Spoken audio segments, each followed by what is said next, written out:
ህይወታችሁን ለማስተካከል ዝግጁ ናችሁ? ቆርጣችሁ ተነስታችኋል? እንግዳውስ ተከታተሉ። ምን ማድረግና ምን አለማድረግ እንዳለብን እንወያያለን። ባለፈው ቁጥር 1 ላይ ሩቲን ወይም ደግሞ ድግግሞሽ ከሆነ ህይወት እንዴት እንውጣ በሚለው ርዕስ ዙሪያ አንደኛ ለማስታወስ ያክል አላህ ጋር ያለን ግንኙነት ማስተካከል፣ ሁለተኛ ከራሳችን ጋር፣ ከዛ ዱዓና ምስጋና ተጠቅሷል። ማድረግ የሌሉብን ብዬ የጠቀስኳቸው ደግሞ ሐሜትና ማማረር እነዚህ ናቸው ማለት ነው። ያልሰማችሁት ሂዱና ስሙ፣ ትጠቀሙበታላችሁ። ያጋ የተያያዘ ስለሆነ የዛሬው ማለት ነው። እንግዲህ ዛሬ ያው ቆርጠን ተነስተናል ማለት ነው።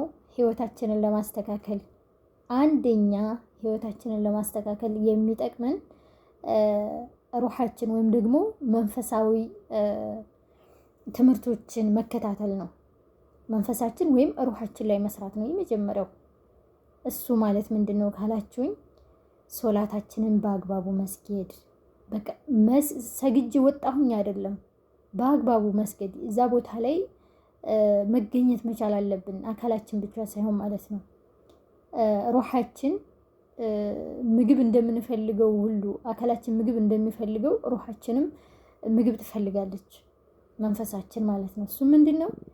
ጌታችን ጋር ያለን ግንኙነት ነው። አሁንም ቁርአን በቀን ቢያንስ አንድ መስመር ልትሆን ትችላለች መቅራት። ሐዲስ አንድ መስመር ልትሆን ትችላለች፣ ወይም ደግሞ አንድ ኦዲዮ መስማት ሊሆን ይችላል ማለት ነው።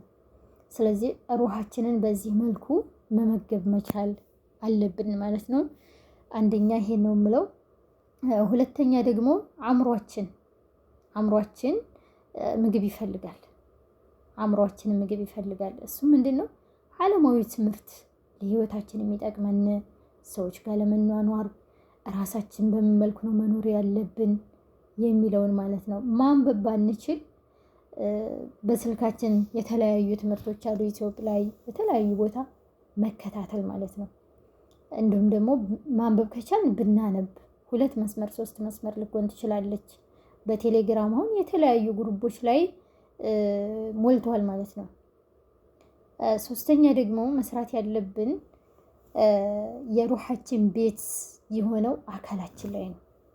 አካላችን ላይ መስራት አለብን። ቢያንስ በቀን ስፖርት፣ ደህና ስፖርት እንኳን ባንሰራ መንቀሳቀስ መቻል አለብን።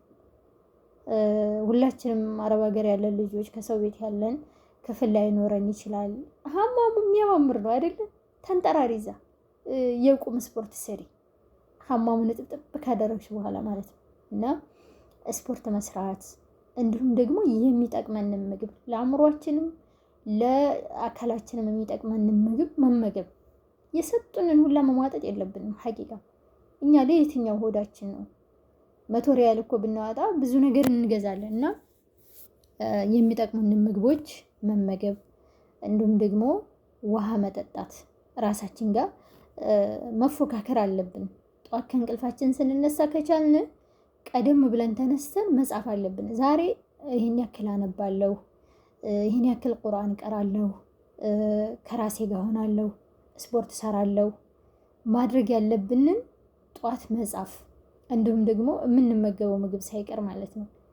እንደዛ አድርገን ማስተካከል እንችላለን ህይወታችንን ማለት ነው። እንደዚህ እያልን ነው እየተገነባን የምንመጣው በሁሉም ዘርፍ ማለት ነው። በመንፈሳዊ፣ በአእምሯችን፣ በአካላችን። አካላችንም አረብ ሀገር ያለን ልጆች ሙጫ ልጆች እድሜያችን ትንንሽ ነው፣ ግን ያኔ ውፍረት፣ ሰውነት ላይ የተለያዩ ችግሮች እሱ መኖር የለበትም። በቻልነው አቅም ማለት ነው። ሰራተኛ ነኝ ብለን ራሳችንን ዝቅ አድርገን መቅበር የለብንም። በዚህ አጋጣሚ የአንዲት የሆነች እህቴን ኢትዮጵያ እየተከታተልኩኝ ምግብ ቤት ከአረቦቹ ጋር ትሄዳለች። ከዛ የታዘዘላትን ምግብ አልተመገበችም። ለምን? ልጅ ይዛለች፣ መብላት አልቻለችም። ከተመለሰች በኋላ ትታመማለች። እህቶች እንደዚህ እኮ መሆን የለበትም፣ አይጠበቅብንም። ልጁን ተቀበሉ፣ ልበላ ነው እንዴ? እዚች ምድር ላይ ያለ ሩህ ያለ ሁሉ ነገር እኮ ነፍስ ያለ ሁሉ ይመገባል እኮ። ራሳችንን ዝቅ ማድረግ የለብንም። ልጁን ተቀበሉኝ፣ አባትየው ይቀበል፣ እናቲቱ የተቀበለ ይቀበል፣ ልበላ ነው። ከቤታቸውም እየራባችሁ አትስሩ። እሺ በቃ ልብላና አደርጋለሁ በሉ። የምን ራስ ዝቅ ማድረግ ነው? የምን ራስን መቅበር? እናንተም ሰው እነሱም ሰው። ወለቀድ ከረምና በኒ አደም ብሏል አላህ ሱብሓነሁ ወተዓላ በቁርአን ላይ። የአደምን ልጅ እኮ በእርግጥም አልቀዋለሁ አክብሬዋለሁ ይላል። የተከበረ እኮ ነው የሰው ልጅ። እኛ ለነሱ ደሞዝ ብለን ራሳችንን መቅበርና መግደል የለብንም። ገብቷችኋል ውዴቶቼ? በቃ የምትበሏት ለምን አንዲት ሳሙሌ አትሆንም? አሳምራችሁ ተረጋግታችሁ ቁጭ ብላችሁ ብሎ ተነሽ ይሄን አድርግ። እሺ ልብላና አደርገዋለሁ በጥሩ ስነ ምግባር ማለት ነው። እና እንዳይረዝምባችሁ አጠር ላድርገው እቀጥላለሁ በዚህ ርዕስ ዙሪያ። ሶስት ነገሮች ናቸው እንዲያረሱ መንፈሳችን ላይና አእምሯችን ላይ አካላችን ላይ ከነዚህ ላይ መስራት አለብን ማለት ነው ውዴቶቼ። ማድረግ የሌለብን ደግሞ ምንድነው? ጊዜ ማባከን። ጊዜ አናባክን። የማይጠቅመን ወሬ ከማይጠቅመን ቦታ የማይጠቅመን ሶሻል ሚዲያ ጊዜ አናባክን። አሁን ጊዜያችንን ተጠቅመን ነው ለነገ ህይወታችን ራሳችን የምንገነባው ማለት ነው። ሌላ ማድረግ የሌለብን ብዬ የማምነው አሁንም እንቅልፍ አለመተኛት ነው።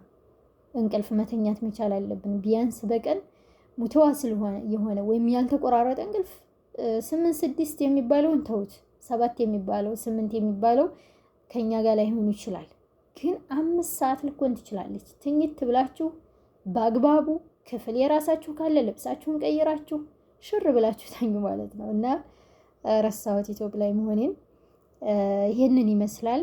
በርቱልኝ። ሱብሓነከ አላሁመ ወቢሐምዲከ አሽሀዱ አን ላ ኢላሀ ኢላ አንተ አስተግፊሩከ ወአቱቡ ኢለይክ።